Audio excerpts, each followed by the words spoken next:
জুলাই সনদের আইনি ভিত্তি ছাড়া নির্বাচন করে আপনারা পার পাবেন, এটাই দেশের জনগণ মানবে। তবে অবশ্যই ফেব্রুয়ারি মাসে জাতীয় নির্বাচন হওয়া উচিত আমরা মনে করি, এবং জাতীয় নির্বাচনের জন্য আমরা এখানে যারা আছি সবাই প্রস্তুত, কিন্তু জুলাই সনদে আইনি ভিত্তি ছাড়া নির্বাচন মানব না। জুলাই সনদের আইনি ভিত্তি হলে এখানে ৭২ সংবিধান বলেন, রাষ্ট্র সংস্কার বলেন, এগুলো অনেক কিছু এখানে আছে।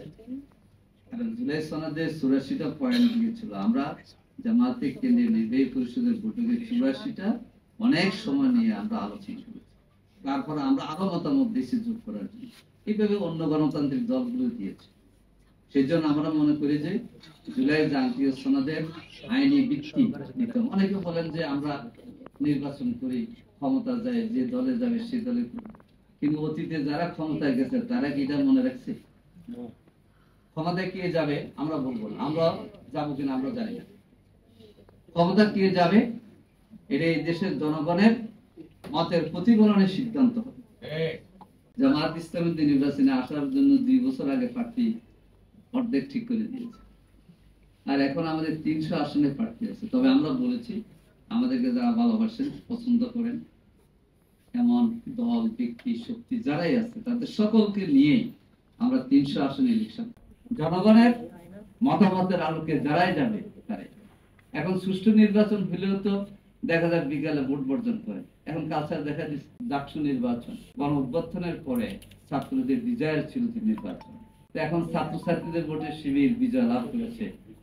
অনেকে ধন্যবাদ দিয়েছে, আমরা আল্লাহ শুকরিয়া আদায় করেছি, আল্লাহ শুকরিয়া আদায় করেছি। এবং আপনারা দেখেছেন যে ছাত্রীরা ভোট দিয়ে জীবনে প্রথম ভোট দিলা চিহ্ন পর্যন্ত দেখাইছে। এত উৎসবমুখর পরিবেশে ঢাকা বিশ্ববিদ্যালয়ের আঙ্গিনায় ভোট হয়েছে। আমরা যে ৭৩-এ ডাকসু নির্বাচন করা ভাবি, বেলরবাগ চিন্তায় করে চলে গেছে আপনার হাজিরপুর, ওটা একদিন লিখছিল আমাদের। এখন সেই ডাকসু নির্বাচন তো হয় নাই, দল মত নির্বিশেষে এবং ধর্ম নির্বিশেষে সকল ছাত্র ছাত্রীরা ২টা বিশ্ববিদ্যালয়ে ভোট দিচ্ছে। তবে ভোটের নির্বাচনের জন্য যত ফেনা তুলতেছে, ভোটার রায় মানার ক্ষেত্রে যদি পিছনে থাকে তাহলে কিন্তু হবে না। কে নির্বাচিত হবে, কে সরকার গঠন করবে, জনগণের ভোটের মতামতে সেটা হবে ইনশাআল্লাহ। আমরা সে রায় মেনে আগামী দিনে বাংলাদেশ গঠনের ক্ষেত্রে এগিয়ে যাব। জুলাই সনদের আইনি ভিত্তির ক্ষেত্রে আশা করি আমরা সবাই এখানে ঐক্যবদ্ধভাবে ভূমিকা পালন করব। কি বলেন? তাহলে শহীদ আবু সাইদের রক্ত, শহীদ মুগ্ধ রক্ত এবং শহীদ নাফিসের রক্ত, এগুলি সার্থকতায় আসবে।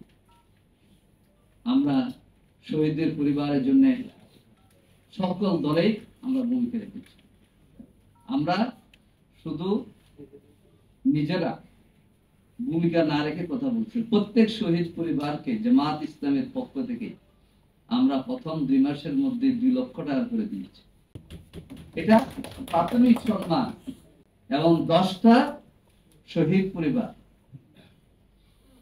এই শহীদরা শহীদ হওয়া ৩ থেকে ৭ মাসের মধ্যে তাদের পুত্র কন্যা সন্তান জন্ম লাভ করেছে। 10টা পরিবারে দায়িত্ব গ্রহণ করেছেন ডাক্তার শফিকুর রহমান আমির জামাত। অভ্যুত্থানে যারা জীবন দিয়েছে, যারা শহীদ হয়েছে এবং যারা আহত আছে, তাদের জন্য আমরা করছি, এটা আমাদের সামান্য করা আমি বলব, কিন্তু প্রত্যাশাও নেই। এবং আশা করি জামাত ইসলামী সামনে কত আসন পাবে না হবে সেটা আমাদের বিষয় নয়, কিন্তু এটা আমাদের অব্যাহত থাকবে। আজকে প্রথম দাবি হচ্ছে জুলাই সনদের আইনি ভিত্তি দিতে হবে। অত্যন্ত গুরুত্বপূর্ণ, যেভাবে বলেছেন যে আইনি আফসারিদের আগে আরো দুজন আফসারিদের পড়া করতে পারে, সেটা হচ্ছে আইনি ভিত্তি। এই যে কেয়ারটেকার নিয়ে ১৯৯১ সালে কেয়ারটেকারের সরকারের অধীনে বিএনপি ক্ষমতা এসেছে। আসার পরে যখন দাবি উঠলো যে কেয়ারটেকারকে মাধ্যমের সামনে নির্বাচন করতে, তখন কথা আসলো যে কেয়ারটেকার তো শিশু বোঝায় না কিছু বোঝায়, আসছে না কথা।